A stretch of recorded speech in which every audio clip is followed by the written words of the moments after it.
Pagkatapos noon ay nagsimula na silang kumain ng hapunan.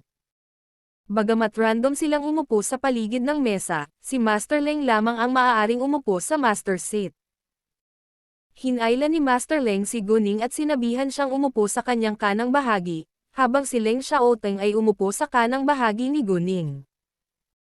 Dahil sa nangyari, nawalan ng gana si Jiang Shuyuan, ganoon din si Leng Yuanchen, ngunit ang iba ay nasa mabuting kalooban. Ipinagpatuloy pa rin ni Master Leng ang pagpuno ng mangkok ni Guning sa hapunan. Sa kabutihang palad, makakain ni Guning ang lahat.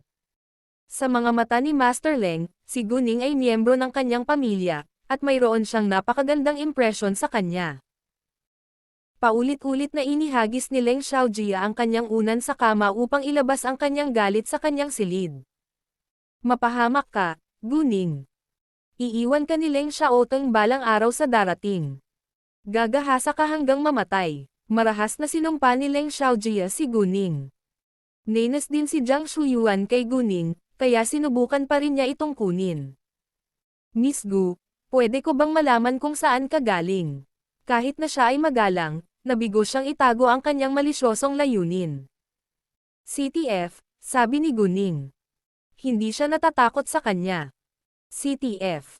Hindi ba ito isang third tier na lungsod? Ano ang ginagawa ng iyong pamilya, Miss Gu? Tanong muli ni Jiang Shuyuan na may paghamak. Hindi ba pwedeng manahimik ka muna?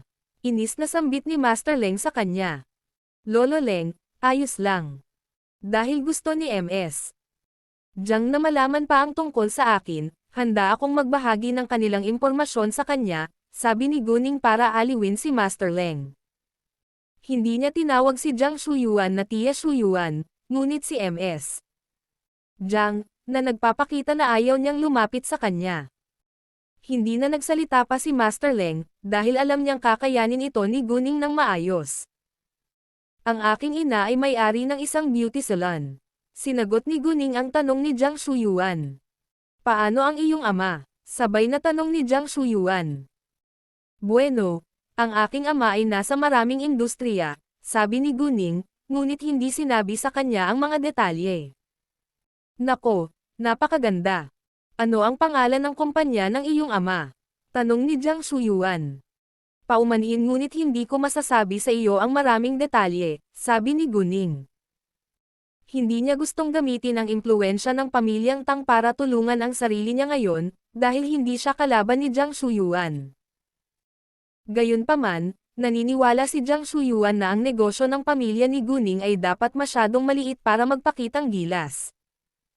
Fine. Malamang hindi ko pa ito narinig noon, dahil alam ko lang ang pinakasikat, malalaking kumpanya, sabi ni Jiang Shuyuan. Hindi mo kailangang malaman ang mga detalye tungkol sa negosyo ng pamilya ni Guning, dahil ang imperyo ng negosyo ni Guning ay sapat na para mabigla ka, sabi ni Leng Xiaoshun. Hindi na niya kinaya ang mukha ni Jiang Shuyuan na puno ng halatang pang-aalipusta. Ang business empire ni Miss Gu.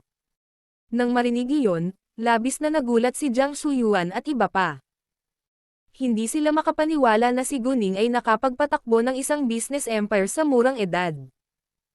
Di ba isang set ng alahas lang ang binili mo sa Jade Beauty Jewelry? Pag-aari ito ni Guning. Gumagamit ka ng mga produkto ng skincare mula sa Kuzi, di ba? Pagmamay-ari din iyan ni Guning, at marami pang sikat na kumpanya ng pagmamay-ari niya, pagmamalaki ni Leng Xiaoshun. Para bang siya ang amo ng mga kumpanyang iyon? Ano? Siya ang nagmamay-ari ng Jade Beauty Jewelry at Kuzi. Nagulat si Jiang Shuyuan. Enhart V Epsilon Pound N. Kung saan ang bawat salita ay nagbubunga ng pagtataka. Sa katunayan, parehong mga tagahanga ng Jade Beauty Jewelry sina Jiang Shuyuan at Yoyin. Minahal din nila si Kuzi, ngunit hindi gaanong pinansin ang nagtatag ng dalawang tatak na iyon. Sa kanilang pagkamangha, si Guning ang may-ari ng Jade Beauty Jewelry at Kuzi. Tama, ako ang boss ng Jade Beauty Jewelry at Kuzi, sabi ni Guning na may kalmadong mukha. Nagulat din ako nang malaman ko na gusto ni MS Jiang ang mga produkto ng mga kumpanya ko. Dahil tiyahin ka ni Xiaoteng, maaari kang magkaroon ng 20% diskwento sa susunod. Sinabi iyon ni Guning para lang pagtawanan si Jiang Shuyuan. Dahil galit na galit si Jiang Shuyuan sa kanya, maaaring tumigil si Jiang Shuyuan sa pagbili mula sa Jade Beauty Jewelry at Kuzi. Wala iyon sa mga mata ni Guning. Kahit na tinanggap ni Jiang Shuyuan ang diskwento, hindi ito pinansin ni Guning. Hindi naman kailangan. Sa palagay ko ay hindi maganda ang mga tatak ng Jade Beauty Jewelry at Kuzi, at hindi ko na ito bibilhin muli, sabi ni Jiang Shuyuan na hindi nagustuhan.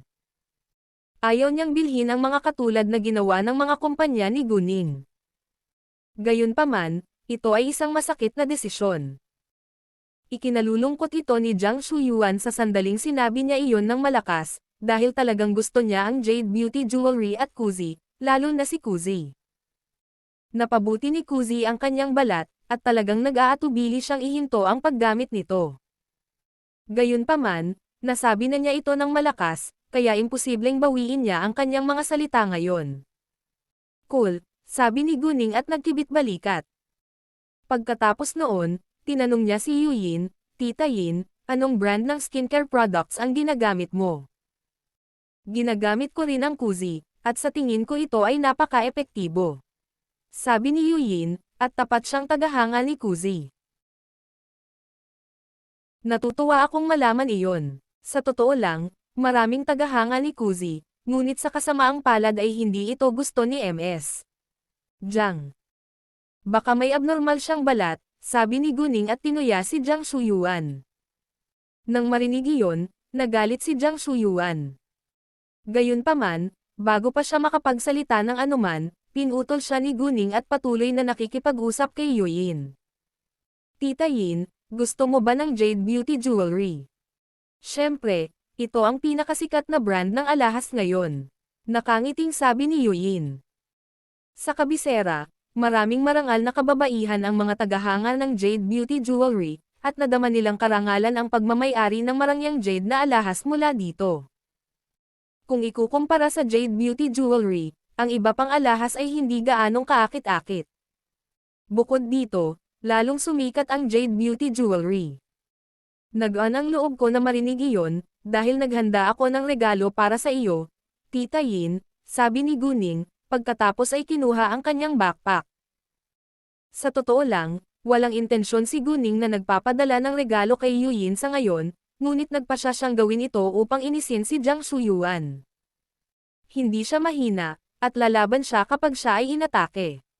Nagulat si Yuyin nang marinig niya iyon.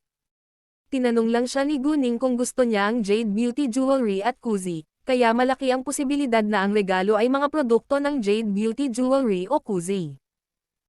Maliban kina Master Leng at Leng Xiaoteng, nagulat din ang iba sa paligid ng mesa, at naiinggit si Jiang Shuyuan kay Yuyin. Kasabay nito, naniniwala rin siya na sinadya ito ni Guning para ipahiya siya. Nakaramdam siya ng matinding panghihinayang ngayon. Hindi niya dapat sinabi na hindi niya nagustuhan ang Jade Beauty Jewelry at Kuzi, o maaari rin siyang makakuha ng regalo. Hindi nagtagal, naglabas si Guning ng isang lalagyan ng alahas at isang case ng mga produkto ng skincare.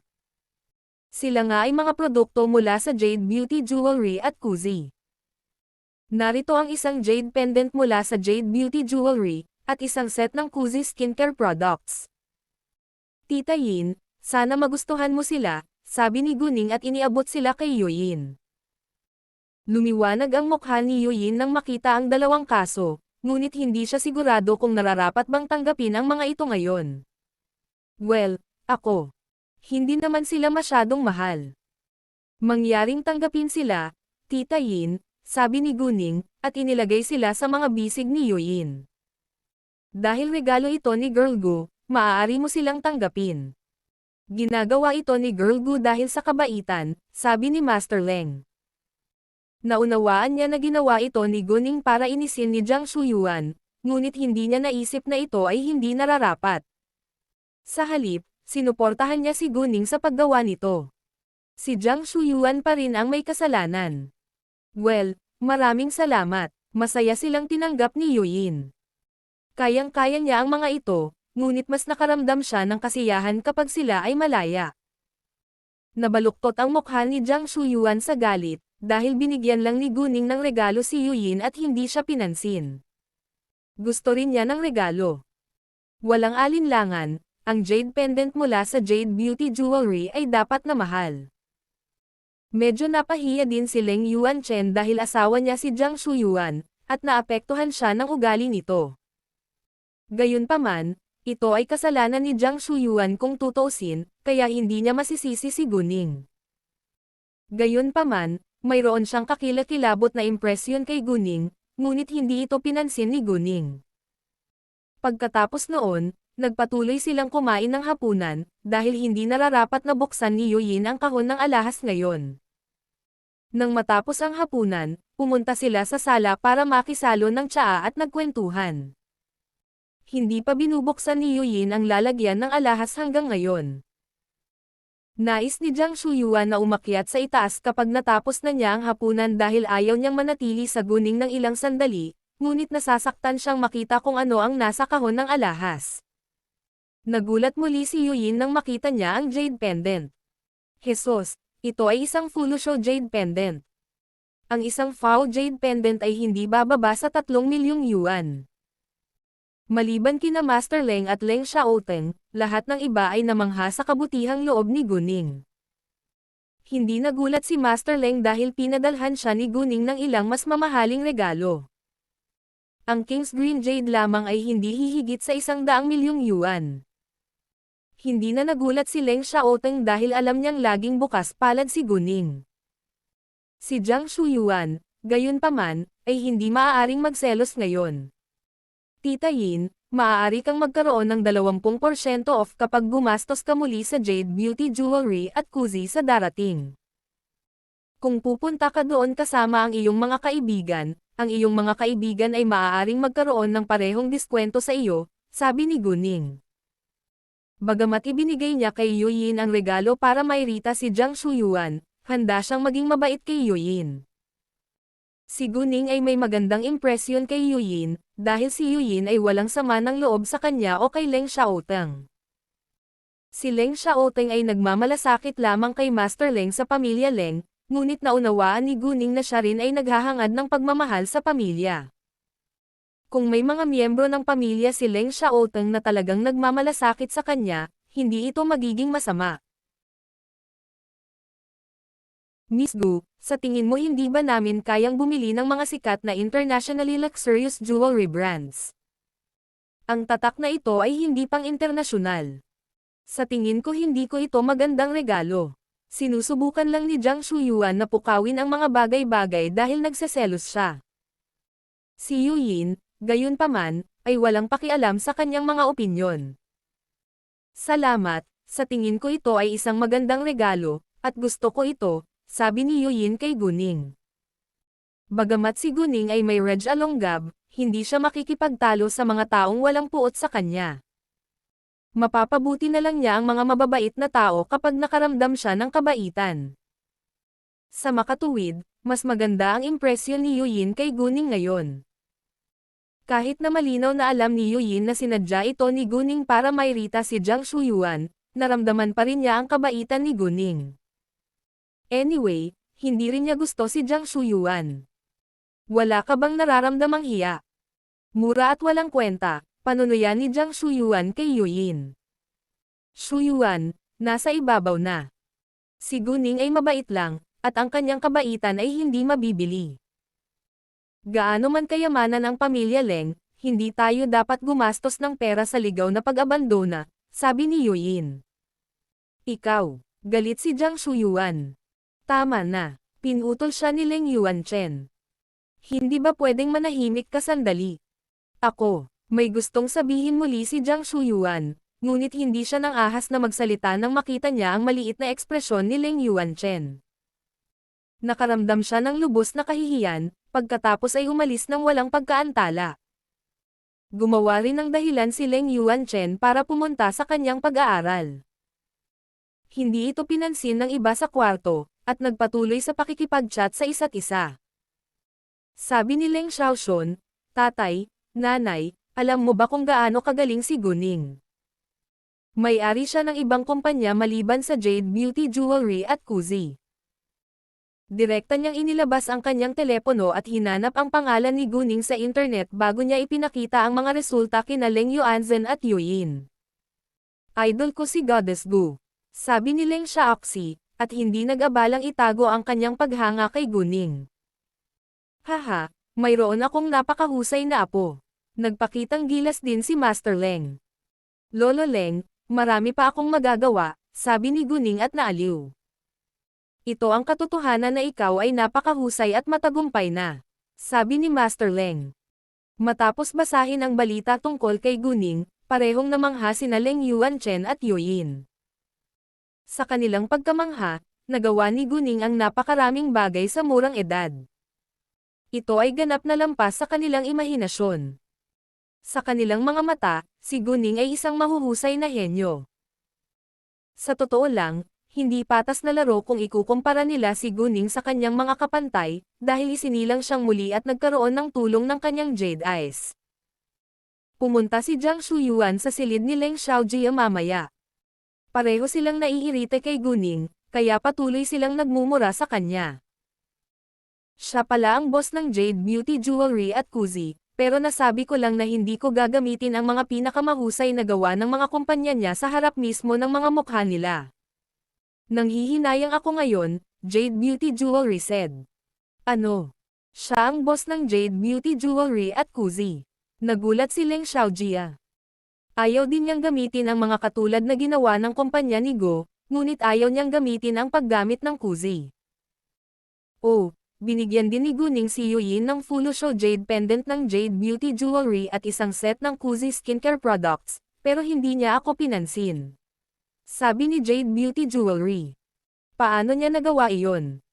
Nay, hindi namin ito matitiis, galit na sabi ni Leng Xiaojia. Ano ang gusto mong gawin?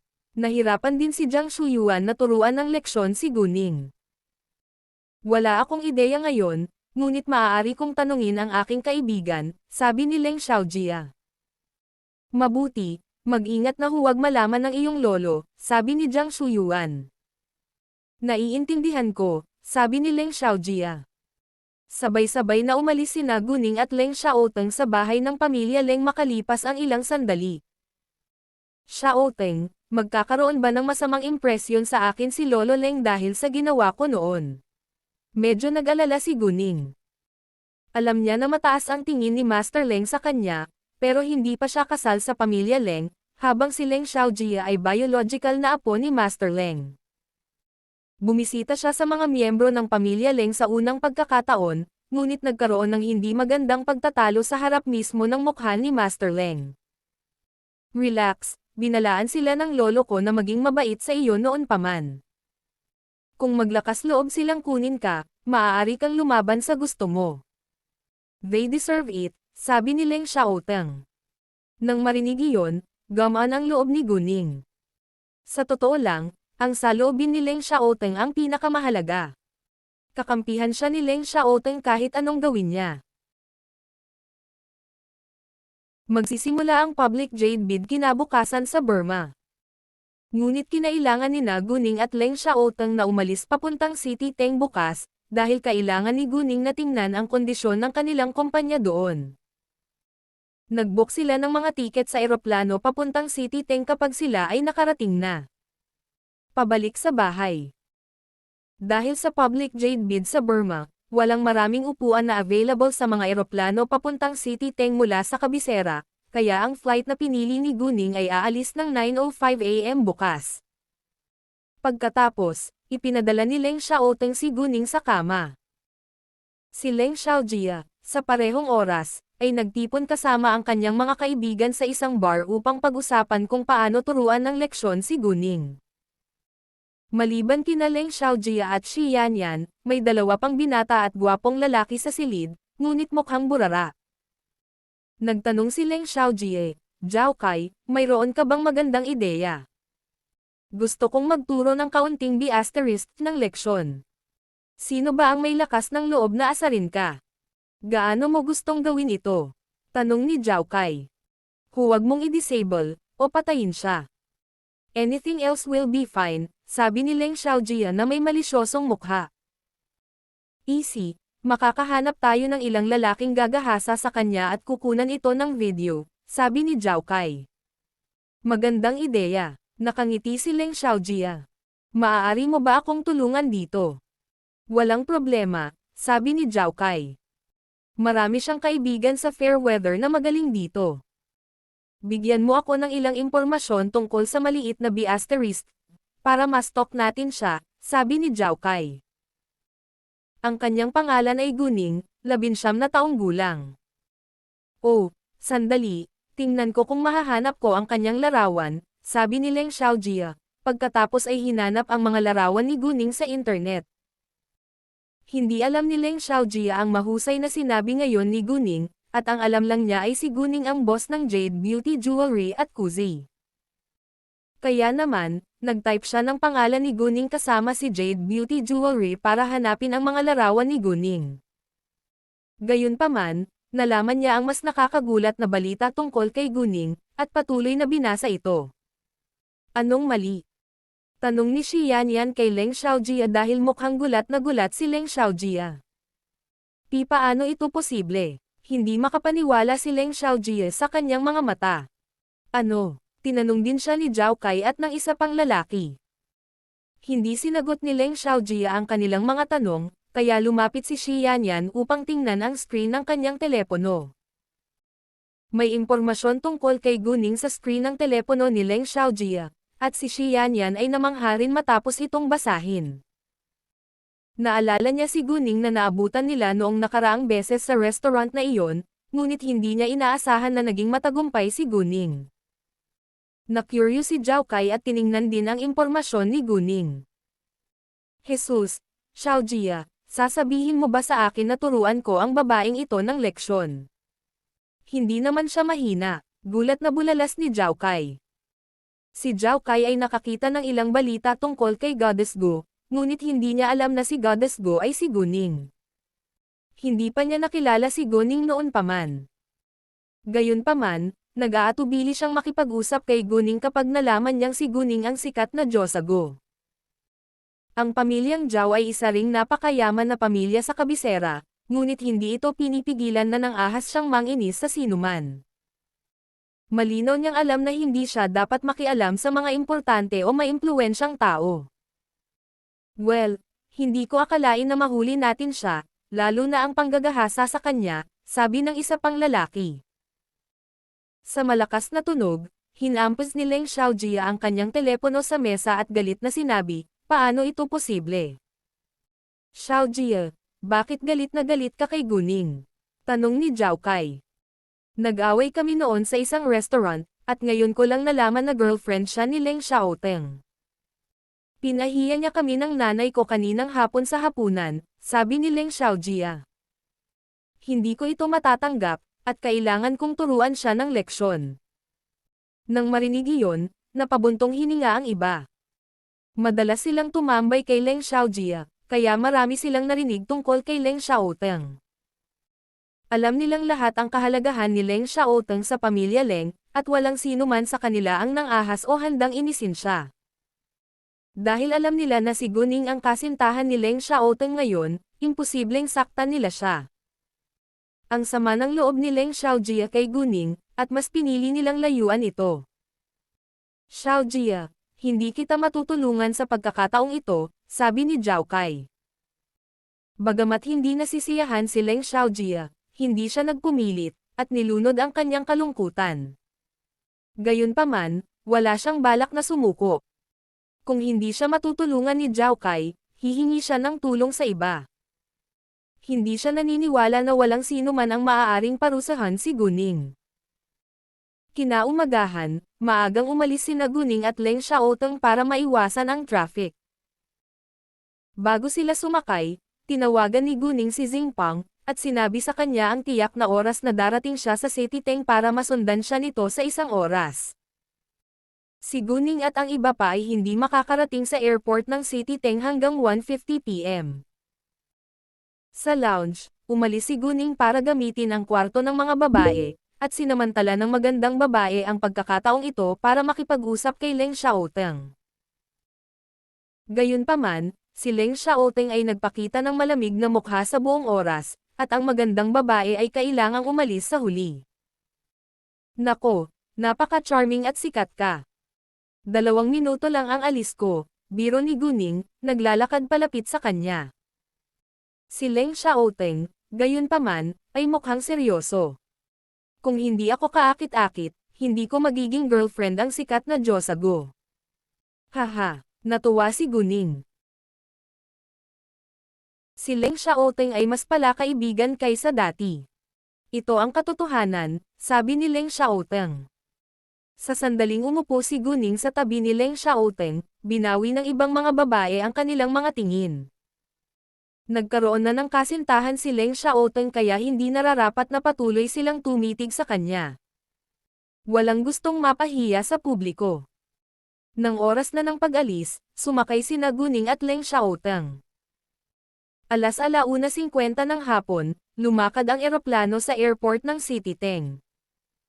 Binuksan ni Guning ang kanyang telepono, at nakakita ng missed call at isang mensahe mula kay Zi Beiying. Sabi sa kanya ni Zi Beiying na tawagan siya pabalik kapag nabasa niya ang mensaheng ito. Tinawag muna ni Guning si Xing Pang, pagkatapos ay tinawagan ulit si Zi Beiying. Sinagot ni Zi Beiying ang tawag kaagad. Hoy! Nasaan ka ngayon? Tanong ni Zi Beiying. Nasa City Teng ako, sabi ni Guning. Dadalo ka ba sa public jade bid sa Burma? Mukhang nasa sabik si Zi Beiying. Oo, sabi ni Guning, pagkatapos ay naunawaan kung bakit siya tinawag ni Zi Beiying. Kahanga-hanga, aalis din ako papuntang Burma. Alam kong pupunta ka doon dahil kasali ka sa negosyo ng alahas. Pupunta ako sa Burma bukas. Pwede ba tayong magkita? Tanong ni Zi Beiying. Oo naman, pero hindi ako sigurado na makakasama ko kayo sa lahat ng oras. May iba pa akong dapat harapin, sabi ni Guning. Ayos lang.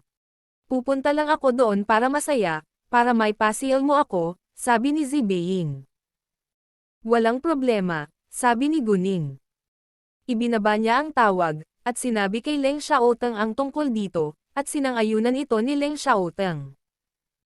Paglakad nila sa parking lot, nakita nila si Xing Pang na nakatayo sa tabi ng kotse sa di kalayuan. Kumaway siya kay Guning nang magpakita ito sa kanyang paningin. Hi, boss, Mr. Leng, magalang na sabi ni Xing Pang sa kanila. Hi, kanina pa, ngumiti si Guning sa kanya. Sumakay sila sa kotse pagkatapos, at tinanong ni Xing Pang si Guning, Boss, saan tayo pupunta? Sa kalye ng sugal na bato pakiusap, sabi ni Guning. Sure, sabi ni Xing Pang at pinaandar ang sasakyan. Tito Xing, kumusta ang kumpanya? Tanong ni Guning. Lahat ay maayos, at ang kumpanya ay mabilis na lumalaki, sabi ni Xing Pang na may pananabik. Natutuwa akong malaman iyon. Kung nakatagpo ka ng anumang paghihirap, huwag mag-atubili ipaalam sa akin. Huwag masyadong mabigatan, sabi ni Guning. Gagawin ko, boss, sabi ni Xing Pang. Bagamat handang harapin ni Xing Pang ang lahat ng problema ng mag-isa, dapat talaga niyang talakayin ito kay Guning kapag kinakailangan. Boss, kailan ka pupunta sa Burma? Tanong ni Xing Pang. Bukas ng umaga siguro, sabi ni Guning. Napakalapit ng City Teng sa Burma, kaya maaari silang maging Burma sa loob ng 1 oras o 2. Ang public jade bid ay gaganapin sa loob ng 3 araw. Sa unang 2 araw, ang mga hilaw na materyales ng jade ay ilalagay sa malambot, at ang mga tao ay magsisimulang magbid sa 3 araw. Si Xing Pang ay naglabas ng isang liham ng paanyaya sa sandaling ito at ibinigay ito kay Guning. Boss, ito ang invitation letter ng public jade bid. May 3 paraan para sumali sa public jade bid. Una, sa pamamagitan ng pag-imbite ng pamahalaan ng Burma. Pangalawa, sa pamamagitan ng pag-imbite ng mga asosasyon ng alahas ng Burma. Pangatlo, sa pamamagitan ng pag-imbite ng mga kumpanya ng kalakalan ng alahas ng Burma. Isa ang Colorful Jade provider sa 3 pinakamalaking provider ng jade sa City Teng, kaya direktang inimbitahan ito ng gobyerno ng Burma. Kinuha ni Guning ang liham ng imbitasyon, at inilagay ito sa kanyang backpack. Pagdating nila sa kalye ng sugal na bato, puno ito ng aktibidad na may mas maraming bisita kaysa karaniwan. Sinabi ni Xingpang, dahil sa public jade bid bukas sa Burma, maraming tao ang unang pumunta sa City Teng. Ang City Teng ay ang lugar ng produksyon para sa mga hilaw na materyales ng jade, kaya karaniwang ito ang unang hinto ng mga mamimili ng hilaw na materyales ng jade. Sa sandaling pumasok si Guning sa stone sugal na kalye, ginamit niya ang kanyang jade eyes para mag-scan sa paligid upang makita kung makakahanap siya ng dekalidad na jade. Bagamat mayroon na siyang sapat na jade ngayon, mahirap makahanap ng dekalidad na jade, at hindi niya palalampasan ang anumang pagkakataon na makahanap ng isang piraso. Pagkatapos maglakad sa ilang stand, nakakita si Guning ng isang hilaw na materyales na may mataas na antas ng jade sa loob. Sinabi niya kina Xingpang at Leng Xiaoteng na hintayin siya sandali, pagkatapos ay lumakad sa kanyang sarili. Bumili siya ng 2 hilaw na materyales nang hindi hinihingi ang kanilang mga presyo, na ikinagulat ng ibang tao. May alam ba siyang stone gambling? Hindi niya ito naobserbahang mabuti. Sa tingin ko siya ay dapat na napakayaman. Kahit na hindi siya nagkukulang ng pera, ang isang piraso ng jade raw material ay hindi mura. Ang ilang mga tao ay nainggit sa sandaling makakita sila ng mga mayayaman, at mayroon din silang malaking galit sa mga mayayaman. Si Guning, gayunpaman, ay walang pakialam sa kanilang mga opinyon. Naunawaan ni Xingpang at Leng Xiaoteng na kailangang may jade sa 2 hilaw na materyales mula noong binili sila ni Guning nang hindi hinihingi ang kanilang mga presyo. Hey, miss, gusto mo bang putulin ito? Tanong ng may-ari ng stand. Hindi, salamat, sabi ni Guning, pagkatapos ay umalis. Hayaan mong kunin ko sila. Dala ni Leng Xiaoteng ang 2 jade na hilaw na materyales para kay Guning. Pagkatapos ay patuloy na ginamit ni Guning ang kanyang jade eyes, at bumili muli ng mga hilaw na materyales ng jade. Hindi niya hinayaang sundan siya ni Xingpang, dahil karamihan sa mga may-ari ng stand sa kalyeng ito ay pamilyar sa kanya. Upang maiwasan ang hindi kinakailangang gulo, sinabihan siya ni Guning na manatili sa likuran. Ganoon din ang ginawa ni Guning sa pagkakataong ito. Wala siyang maingat na pagmamasid bago niya ito binayaran. Gayunpaman, sa sandaling nahulog ang kanyang kamay sa hilaw na materyal ng jade, isa pang kamay ang nahulog din dito. Sa mata ng ibang tao, sabay na ipinatong ang kanilang mga kamay sa hilaw na materyales. Wala sa kanila ang gustong bawiin ang kanilang mga kamay. Ang taong naglagay din ng kamay sa hilaw na materyales ay isang babae sa paligid ng 30. Siya ay medyo matagumpay na negosyanteng babae sa isang formal na suit at mukhang mayabang. Paumanhin, nahawakan ko ang hilaw na materyal na ito bago ka, kaya may karapatan akong bilhin muna ito, sabi ni Guning. Ngumiti ang babae at sinabing, sa tingin ko, sabay nating hinawakan ang hilaw na materyal na ito, para mapagkompetensya natin ito. Hindi niya alam kung may jade sa loob o wala, ngunit naisip niya na posible ito. Nadama niya na ang jade raw material na ito ay may magandang kalidad, at nakaranas din siya sa pagsusugal ng bato. Well, sa katunayan, hinawakan ko ang jade raw material na ito ng kalahating segundo kaysa sa iyo, sabi ni Guning at hindi man lang nenas. Kahit na sinubukan ng babae na bawiin ang piraso ng hilaw na materyal na ito, ang kanyang saloobin ay hindi masyadong bastos at handa rin siyang makipagkompetensya para dito. Napatingin naman ang mga tao sa paligid nila. Wala sa kanila ang nagbigay pansin sa kanila noon, kaya walang nakakaalam kung hinawakan nila ang hilaw na materyal na ito ng sabay.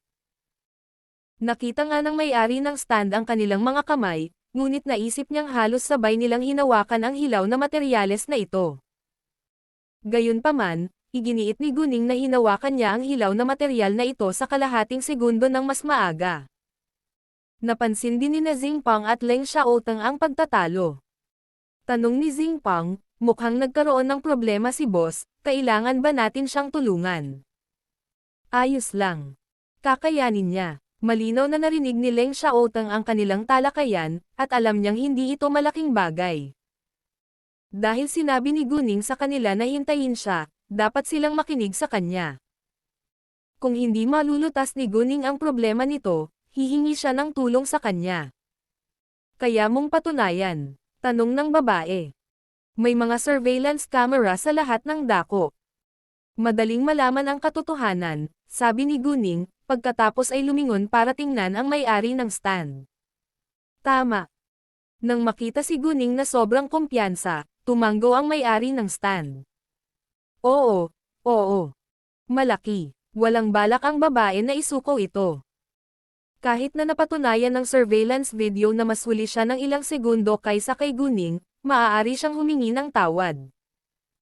Hindi madaling makahanap ng isang piraso ng jade na hilaw na materyal na may mataas na kalidad, kaya ayaw niyang palampasin ito. Pagkatapos, sinabihan ng may-ari ng stand ang kanyang assistant na nagbabantay sa stand, at pumunta siya para tingnan ang surveillance video kasama si Guning at ang babae. Pagkatapos panoorin ang video, alam nilang mas maaga na hinawakan ni Guning ang hilaw na materyal ng kalahating segundo kaysa sa babae. Well, fine. Pasensya na. This is yours, sabi ng babae, bagamat dismayado. Salamat, sabi ni Guning, pagkatapos ay bumaling sa may-ari ng stand. Pakitimbang mo ito. Gusto ko bilhin yun. Natulala ang may-ari ng stand, dahil nagpadala ng binili ni Guning ang hilaw na materyal na hindi man lang ito pinagmamasdan.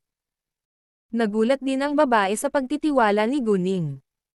Oo naman, sabi ng may-ari ng stand, pagkatapos ay kaysa sa hilaw na materyales. Pagkatapos noon, binayaran ni Guning ang bill, at umalis kasama nito. Lumayo rin ang babae, at nagpatuloy sa pamimili ng jade raw materials. Gayunpaman, nang makita niya si Guning na naglalakad pabalik kay Xingpang, nagulat siyang muli at naglakad palapit. Kumusta, Mr. Xing? Lumingon si Xingpang, at lumiwanag ang kanyang mukha nang makita niya ang babae. Oh, hi, MS. Zo, kanina pa. Kanina pa, sumulyap si MS. Zo kina Guning at Leng Xiaoteng. Medyo natigilan siya sa pambihirang hitsura ni Leng Xiaoteng, ngunit hindi nagtagal ay kinalma niya ang sarili. Hindi na siya dalaga, kaya wala siyang interes sa mga gwapong binata. MS. Zu, hayaan mo akong ipakilala si Guning. Boss ko siya, sabi ni Xingpang. Nang marinig iyon, nagulat si Zhu Suxiu. Alam niya na ang boss ng Colorful Jade Provider ay isang batang babae ngunit hindi niya inaasahan na ang dalaga ay si Guning. I'm so sorry, Miss Gu. Hindi ko alam na ikaw pala ang boss ng Colorful Jade Provider. Humingi muli ng tawad si Zhu Suxiu. Iginagalang niya si Guning, na isang matagumpay na batang negosyante, at nagkaroon din sila ng kooperasyon sa negosyo. Nagtrabaho si Zhu Suxiu sa industriya ng alahas, at responsable sa pagkuha ng jade. Isa siya sa mga kliyente ng Colorful Jade Provider. Hindi ito malaking bagay, MS. Zhu, sabi ni Guning. Boss, ito si Manager Zhu ng XX Jewelry Company. Siya ang namamahala sa pagbili ng jade at isa ring kliyente ng aming kumpanya, sabi ni Xingpang kay Guning. Ang XX Jewelry Company ay isang sikat na kumpanya sa industriya ng alahas. Oh, MS. Zhu, maraming salamat sa pagbili ng jade sa aking kumpanya, sabi ni Guning. Dapat akong magpasalamat sa iyo, Miss Gu, dahil ang jade mula sa iyong kumpanya ay palaging may mataas na kalidad, sabi ni Zhu Suxiu. Natutuwa akong makipagtulungan sa iyo. Ngumiti si Guning. Ako rin, sabi ni Zhu Suxiu. Paumanhin, kailangan ko nang umalis ngayon. Bye-bye, sabi ni Guning.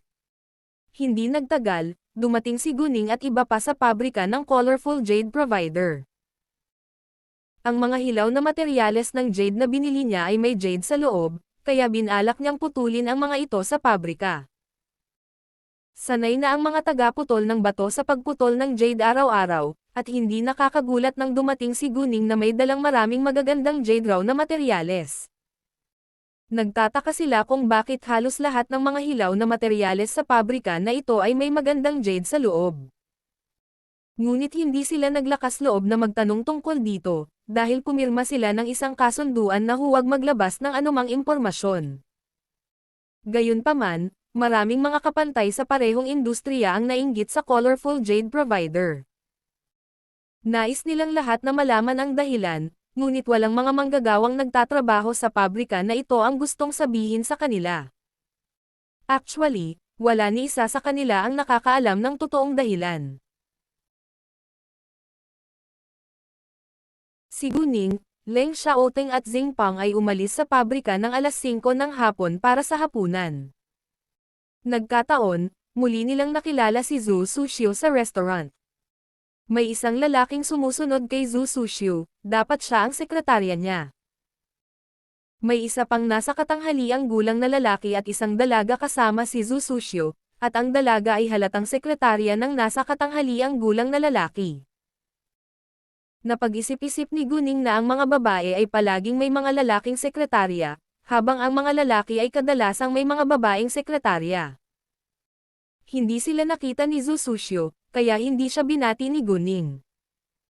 Gayunpaman, may napansin si Guning na hindi normal sa mga mata ng nasa katanghaliang gulang na lalaki. Tila bitag ng lalaking ito si Zhu Suxiu, ngunit wala itong kinalaman sa kanya, kaya hindi niya sila masyadong pinansin. Pagkaraan ng ilang sandali, nalaman ni Guning na si Zhu Suxiu ay kumakain sa katabing silid. Dahil naisip niyang kakaiba ang kinikilos ng lalaking nasa katanghaliang gulang, ginamit niya ang kanyang jade eyes para makita kung ano ang ginagawa nila sa katabing silid. Tama siya. Nahuli ni Guning ang sekretarya ni Zhu Suxiu na palihim na naglagay ng tableta sa kanyang baso nang magbuhos ito ng alak para sa kanya. Parehong may edad na lalaki at sekretarya ni Zhu Suxiu ang nagplanong saktan siya. Tito Xing, mayroon ka bang numero ng telepono ni MS? Zhu, biglang tanong ni Guning. Oo, alam ko, sabi ni Xing Pang, at sabay-sabay na kinuha ang kanyang telepono. Pakitawagan mo siya ngayon din. May sasabihin ako sa kanya, sabi ni Guning sa apurahang tono. Nag-aatubili siyang makisali sa mga personal na gawain ng ibang tao, ngunit dapat siyang gumawa ng isang bagay dahil alam na niya ang dirty trick.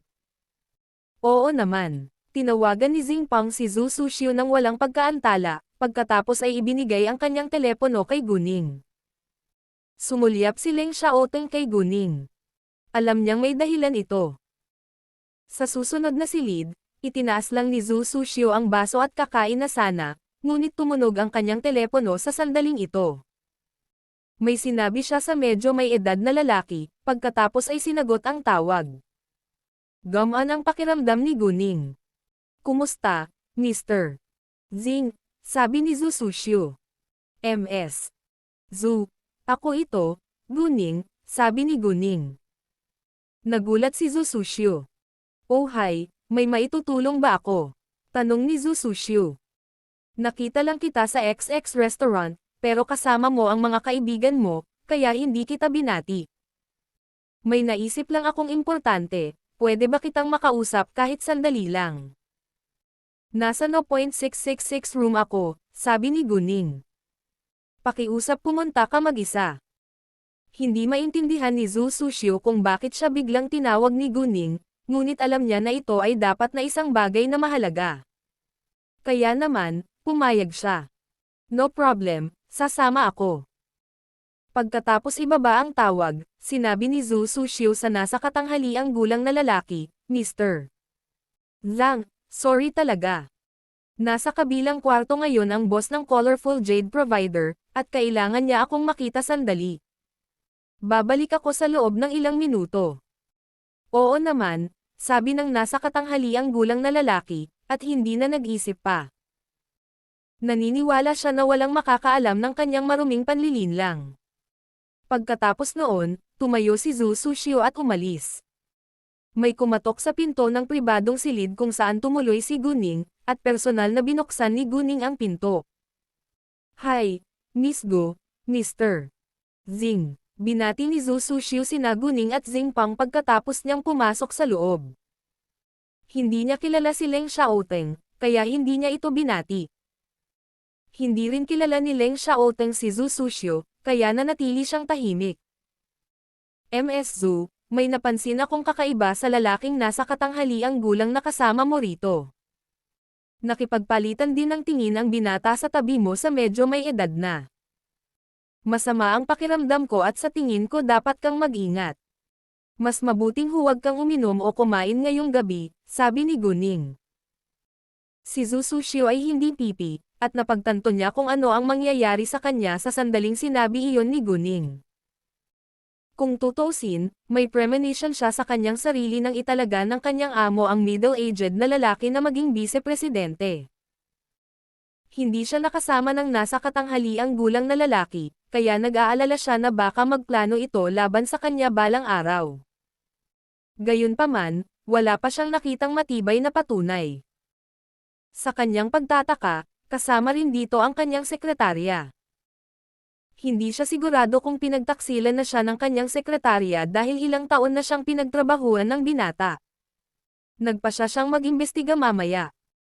Nang makita ang reaksyon ni Zhu Suxiu, naunawaan ni Guning na dapat ay may hinala siya sa nasa katanghaliang gulang na lalaki.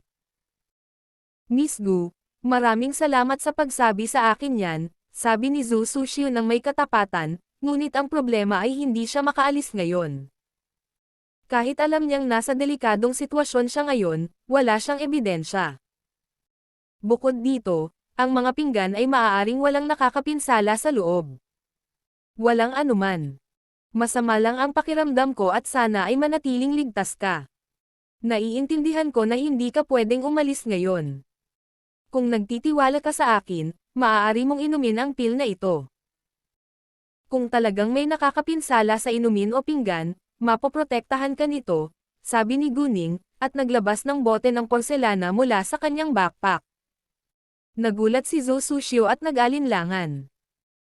Anyway, dahil mabait si Guning para paalalahanan siya na mag-ingat, hindi siya sasaktan ni Guning, kaya tinanggap niya ito. Salamat, Miss Gu. Mag-ingat ka, sabi ni Guning. Gagawin ko, sabi ni Zhu Suxiu. Bago siya umalis ay saglit niyang tinitigan ang bote na may pag-aalinlangan, ngunit binuksan pa rin ito sa dulo at ininom ang tableta sa loob. Natunaw ang tableta nang ipasok ito sa kanyang bibig, at medyo komportable siya. Siya ay nagpupuyat tuwing gabi sa kanyang trabaho sa mga araw na ito, at kulang sa tulog at lakas, ngunit ang tabletang ito ay nagpa-refresh sa kanya. Ang gamot ni Guning ay hindi kapani-paniwala.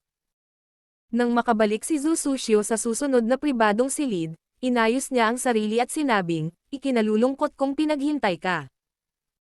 Ayos lang, sabi ng nasa katanghaliang gulang na lalaki. Ay enjoy natin ang ating hapunan ngayon. Bagamat nag-aalala pa rin si Zhu Suxiu, kinailangan niyang kumain kasama sila. Ang iba pang tatlong tao sa paligid ng mesa, gayunpaman, ay tinitingnan ang reaksyon ni Zhu Suxiu paminsan-minsan. Nakaramdam sila ng pagkalito nang makita siyang matino at malay sa loob ng mahabang panahon. Magiging gamot ang gamot sa loob ng 1 minuto, ngunit walang nangyari kay Zhu Suxiu kahit makalipas ang ilang minuto. Hindi pinalampas ni Zhu Suxiu ang kanilang mga sulyap, kaya sigurado siyang may nakapipinsala sa mga pinggan sa mesa. Ang kanyang sekretarya ay hindi rin tapat sa kanya. Sa pag-iisip niyan, nasaktan siya at nadismaya. Gayunpaman, kailangan niyang manatiling kalmado at magpanggap na wala siyang alam tungkol dito. Natitiyak din niyang napaka-epektibo ng tableta ni Guning. Kaya't nasiyahan siya sa hapunan ayon sa gusto niya at inimbitahan pa ang nasa katanghaliang gulang na lalaki na makisalo sa kanya ng inumin. Medyo nag-aalala pa rin si Guning sa kaligtasan ni Zhu Suxiu, kaya ginamit niya ang kanyang jade eyes para tingnan ang kanyang kondisyon. Ang nasa katanghaliang gulang na lalaki, na si Mr. Zhao, at ang iba ay hindi maiwasang mapatingin kay Zhu Suxiu nang siya ay nanatiling normal. Mahirap para kay Zhu Suxiu na huwag pansinin ang kanilang mga sulyap ngayon, kaya nagtanong siya, bakit madalas kang tumitingin sa akin? Natarante sila at sabay na binawi ang kanilang mga tingin. Sinabi ni Ji. Zhao, wala. Ms. Zhou, napakasarap ng gana mo ngayon. Akala ko kaunti lang ang kakainin mo para manatiling maayos tulad ng ibang babae. Wala akong pakialam dito at kumakain ako ayon sa gusto ko, sabi ni Zhu Suxiu. Ngumiti si Mr. Zhao, at wala nang sinabi pa, ngunit hindi niya maisip kung bakit hindi natuloy ang mga bagay na gusto niya. Hindi niya akalain na nalaman ni Zhu Suxiu ang tungkol sa kanyang dirty trick. Hindi ba effective ang pill? Ang unang pagkakataon ng pagiging available ng kabanatang ito ay nangyari sa N0V3L, Bin. Nadismaya si Mr. Zhao, ngunit hindi siya nang ahas na inisin ni Zhu Suxiu sa ngayon. Kaya naman naghiwalay sila pagkatapos ng hapunan. Gamaan din si Guning dahil walang nangyaring kakilakilabot. Sa kotse, tumingin si Zhu Suxiu sa kanyang sekretarya na iniisip kung paano niya ito hahaharap. Medyo sumakit ang kanyang ulo nang maisip ang problemang ito, kaya't hinimas-himas niya ang kanyang mga templo. Manager Zhu, anong problema? Hindi ka ba komportable? Tinanong ng kanyang sekretarya kung wala siya sa mabuting kalagayan. Ayos lang ako. Medyo pagod lang ako, sabi ni Zhu Suxiu. Nang marinig iyon, tinikom ng kanyang sekretarya ang kanyang bibig, ngunit nakaramdam siya ng pagkabalisa at pagkalito. Magkasamang pumunta sina Guning at Leng Xiaoteng sa isang hotel pagkatapos ng hapunan. Wala silang ibang gagawin. Nang nakauwi na si Zhu Suxiu, tinawagan niya ang kanyang pinuno, at sinabi sa kanyang pinuno ang kanyang pinagdaanan ngayong gabi. Ang kanyang sekretarya ay hindi tapat sa kanya, at kailangan niyang alisin ito. Kinaumagahan. Ang bagong sekretarya ni Zhu Suxiu ay nagulat para sa kanyang tungkulin sa kanyang opisina. Habang ang kanyang dating sekretarya ay nakatanggap ng alok na mag-aral sa ibang bansa, na inorganisa ng kanilang kumpanya. Karaniwan, ang mga mahuhusay na kawani lamang ang magkakaroon ng pagkakataong makapag-aral sa ibang bansa, ngunit ang dating sekretarya ni Zhu Suxiu ay exception. Hindi nararapat na magpadala si Bakin siya ngayon, kaya ginamit ng pinuno ni Zhu Suxiu ang alok na ito para ilayo siya kay Zhu Suxiu. Labis na nagulat ang binata nang marinig niya ang balita, dahil ito ay biglang nangyari, at hindi pa ito nabanggit ni Zhu Suxiu. Naisip niya na baka malaman ni Zhu Suxiu ang ginawa niya sa likod niya. Gayunpaman, si Zhu Suxiu ay nanatiling mabait na gaya ng dati sa kanya. Hindi niya ito tinanong kung bakit, dahil hindi niya ito aaminin kahit na alam na ni Zhu Suxiu. Well, alam kong naguguluhan ka kung bakit bigla kang nagkaroon ng pagkakataong mag-aral sa ibang bansa, at kung bakit hindi ko pa nabanggit. Well, ang bago kong secretary ay kamag-anak ng leader ko, at kahapon ko lang nakuha ang impormasyong ito. Upang maging mas mabuti ang pakiramdam mo tungkol dito, binibigyan ka namin ng pagkakataon. Maaari mong samantalahin ang pagkakataong ito, at magkakaroon ka ng mas magandang kinabukasan sa aming kumpanya, sabi ni Zhu Suxiu, at nagsinungaling. Ito ay isang katanggap-tanggap na dahilan, ngunit hindi pa rin makatwiran. Hindi ito maaaring tanggapin ng binata, at kailangan itong tanggapin. Pagkatapos lumabas ng opisina ni Zhu Suxiu, tinawagan niya kaagad si Mr. Zhao at sinabi sa kanya ang lahat. Malaki ang tiwala ni Mr. Zhao na walang makakaalam ng kanyang maruming panlilinlang, kaya natitiyak niyang sinabi ni Zhu Suxiu ang totoo. Sa pagkakataong iyon, gamaan ang pakiramdam ng binata. Kasabay nito, umalis sina Guning at Leng Xiaoteng patungong Yangon, Burma. Bagamat alas 9 ng umaga pa lamang noong Abril, napakalakas ng sikat ng araw. Dahil sa public jade bid, mas maraming tao dito kaysa dati. Nag-book si Xingpang ng presidential suite sa Yangon Hotel para kay Guning. Nagpunta sina Guning at Leng Xiaoteng sa hotel nang makarating sila sa Yangon, Burma. Nagplano silang maligo bago sila pumunta sa public jade bid. Gayunpaman, sa sandaling pumasok sila sa Yangon Hotel, nakita ni Guning ang isang pamilyar na mukha. Ang tao ay si Zhao Yufeng. Lumiwanag ang mukha ni Zhao Yufeng nang makita niya si Guning. Nagkataon lang, Miss Gu. Binati ni Zhao Yufeng si Guning na may malawak na ngiti, pagkatapos ay bumagsak ang kanyang paningin kay Leng Xiaoteng. Ikinagagalak na makita ka, Mr. Leng. Hi, Tio Zhao, kailan ka dumating dito? Ngumiti si Guning sa kanya, habang si Leng Xiaoteng ay tumango lang bilang pagsang-ayon. Naunawaan ni Zhao Yufeng na laging cool si Leng Xiaoteng, kaya hindi niya ito pinansin. Dumating ako kahapon. Miss Gu, kara-rating mo lang. Tanong ni Zhao Yufeng dahil nakasuot pa rin si Guning ng mahabang manggas, habang ang mga tao sa Burma ay nakasuot ng maikling manggas dahil sa mainit na panahon. Oo, kara-rating lang namin, sabi ni Guning. Nag-book ka na ba ng kwarto? Nag-aalalang tanong ni Zhao Yufeng, dahil wala ng mga available na kwarto. Oo, at babalik na tayo sa ating silid ngayon, sabi ni Guning. Isang maliit na malito lang ang dala ni Guning sa pagkakataong ito, na naglalaman ng ilang damit at mga produkto ng skincare. Dahil pumunta siya rito kasama si Leng Xiaoteng, hindi nararapat na ilagay niya ito sa telepatikong eye space. Magaling magkita tayo, sabi ni Zhao Yufeng. Sa tingin ko mas mabuting magmadali ka para magkaroon ka ng mas maraming oras para maghanap ng dekalidad na jade. Sa katunayan, umaasa si Zhao Yufeng na makakasali siya sa koponan ni Guning, dahil baka makakuha siya ng gabay at tulong mula kay Guning dahil sa kanyang natatanging kakayahan sa pagsusugal ng bato. Gayunpaman, ayaw niyang abalahin siya. Anyway, ang public jade bid ay tatagal ng 3 araw, at maaari silang magkita muli sa madaling panahon. Sa unang araw, ang jade ay inilabas para sa mga saradong bid, at ang mga presyo ay isapubliko sa susunod na araw.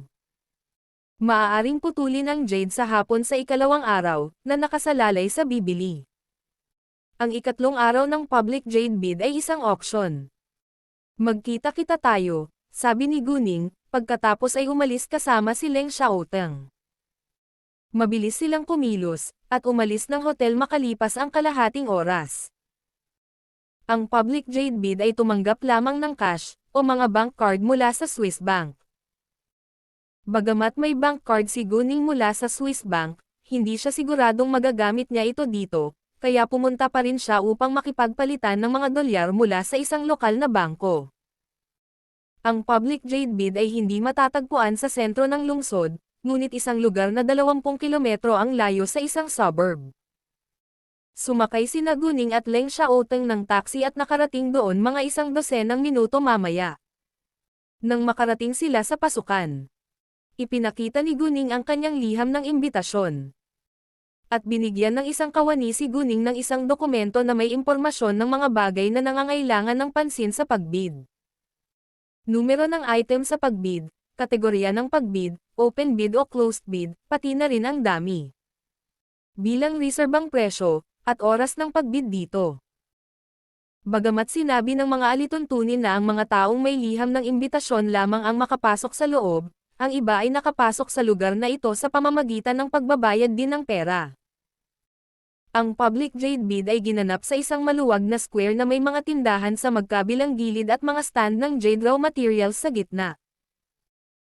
Ang mga hilaw na materyales ng jade na inilagay sa mga tindahan ay pinili ng buong pag-iingat, kaya mas malamang na putulin ang jade mula sa mga ito, at ang kanilang mga presyo ay medyo mas mataas. Sa kabaligtaran, ang mga hilaw na materyales ng jade na inilagay sa mga stand na iyon ay pinili ng random, kaya mas malamang na maputol ang jade mula sa kanila, at sa gayon ay mas mababa ang kanilang mga presyo. Ang mga tindahan sa paligid ng plaza ay may 3 palapag. Ang unang palapag lamang ang bukas para sa mga mamimili. At ang pangalawa kasama ang ikatlong palapag ay isang tea house o isang restaurant, na magagamit lamang para sa mga taong may liham ng paanyaya. At sa kabila ng plaza, may 5 palapag na gusali kung saan gaganapin ang jade auction. Maraming tao sa plaza, ngunit sa kabutihang palad ay sapat ang laki ng plaza kaya hindi ito matao. Gayunpaman, mayroong hindi mabilang na mga hilaw na materyales ng jade na inilagay sa parisukat, at imposible para sa isang normal na tao na tingnan ang lahat ng ito. Gayunpaman, hindi ito problema para kay Guning, dahil mayroon siyang isang pares ng Jade Eyes. Walang limitasyon para sa mga bid ng isa.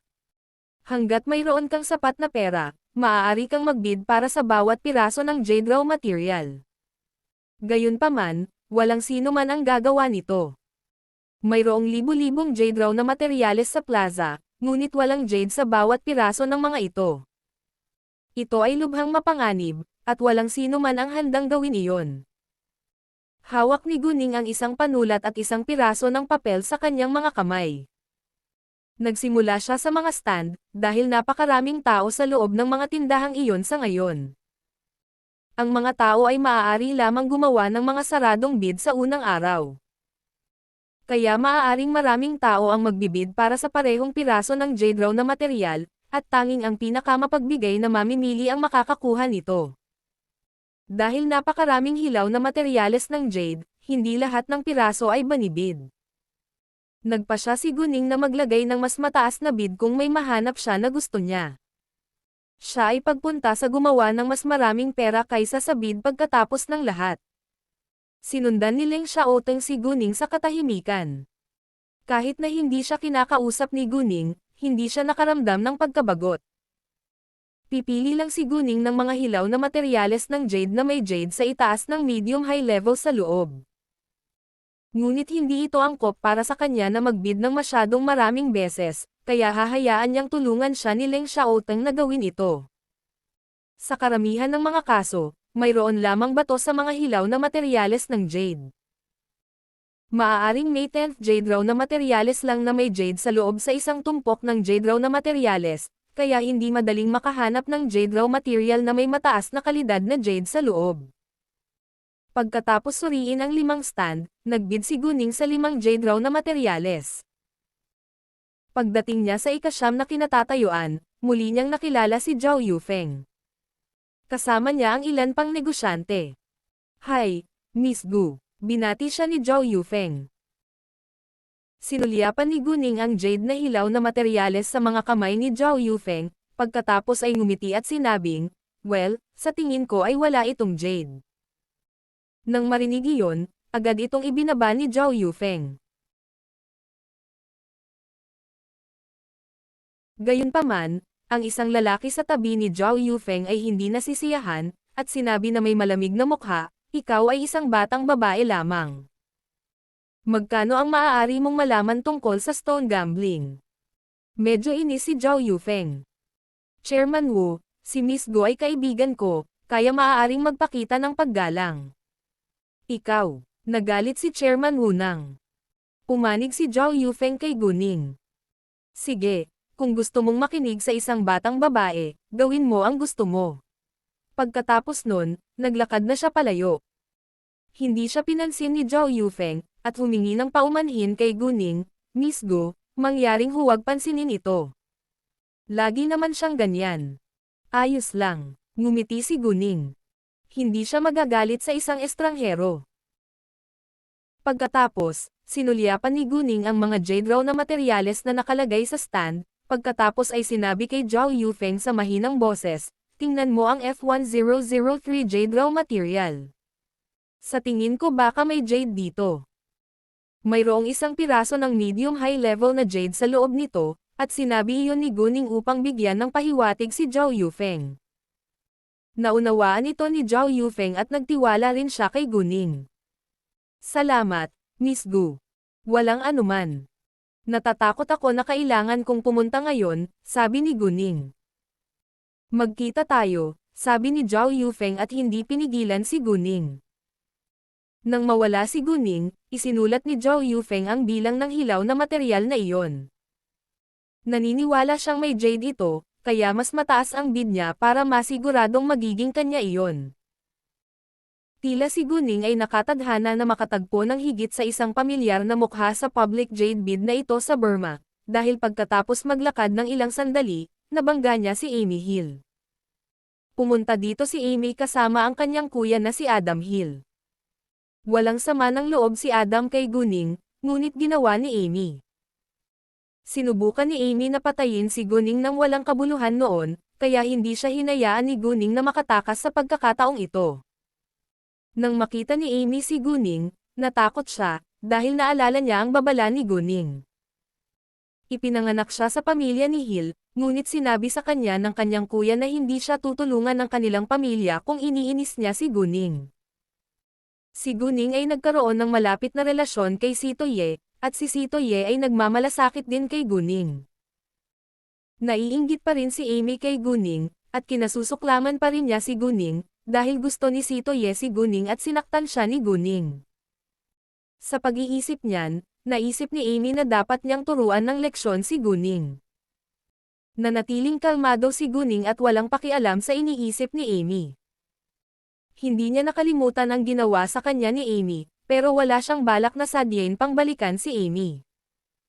Gayunpaman, ipinakita ni Amy sa kanyang paningin ngayon, at walang dahilan para mapalampas niya ang pagkakataong ito.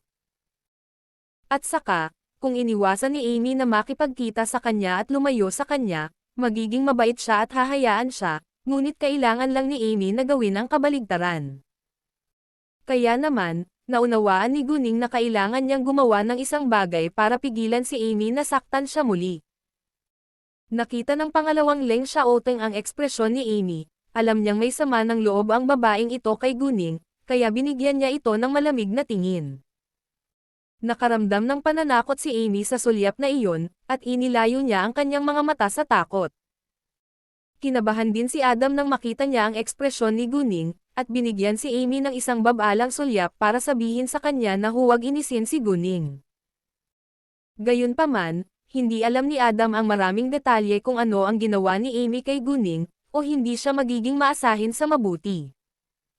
Miss Gu, ikinagalak kitang makitang muli, magalang na bati ni Adam kay Gunning. Ikinagalak na makita ka rin, Adam, sabi ni Gunning. Hindi kilala ni Adam si Leng Xiaoteng, kaya tumanggaw na lang ito sa kanya. Ganoon din ang ginawa ni Leng Xiaoteng. Nagplano si Gunning na maghayganti kay Amy, ngunit hindi ngayon, dahil sa kanyang paningin ay mas mahalaga na makahanap ng magandang jade. Adam, kung ayaw mo, kailangan nating pumunta doon, sabi ni Gunning. Please, sabi ni Adam at tumabi para palampasin sina Gunning at Leng Xiaoteng. Nang nasa malayo sina Gunning at Leng Xiaoteng, muling binalaan ni Adam si Amy. Amy, huwag mong isipin na saktan muli ang babaeng iyon. Kung magdulot ka ng anumang problema sa aming pamilya, walang tutulong sa iyo. Kung makuha ni Arthur ang mga paninda sa amin, ang aming pamilya ay nasa isang mapanganib na sitwasyon. Si Arthur Hill ay miyembro din ng pamilya Hill. Siya ang nakatatandang pinsan ni Amy. Bagamat mukhang magkakasuwato ang pamilya Hill, ang kabataang henerasyon ay nakikipagkompetensya sa isa't isa para sa karapatan ng mana. Hindi ito maiiwasan sa isang makapangyarihang pamilya, at ganoon din ang pinagdadaanan ni Leng Xiaoteng. Ang pamilya Tang sa City B ay napaka-espesyal at kakaiba sa sitwasyong iyon. Talagang hindi ito karaniwan sa mga napakayaman o makapangyarihang pamilya. Naiintindihan ko, sabi ni Amy, ngunit nagsisinungaling siya. Walang gaanong oras si Adam para turuan si Amy na umayos ang sarili, kaya patuloy siyang tumitingin sa jade raw materials. Ang pamilya Hill ay kasangkot din sa industriya ng alahas. Maliban kina Adam at Amy, pumunta rin dito sina Arthur at Yak in behalf of the Hill family. Isa itong pagsubok na inilatag ng pamilya Hill para sa kanila. Bagamat palaging si Adam ang galing sa mga nakababatang henerasyon. Kailangan niyang ipagpatuloy ang pakikipagkompetensya laban sa iba pang mga anak sa kanilang pamilya upang maging isang tagapagmana.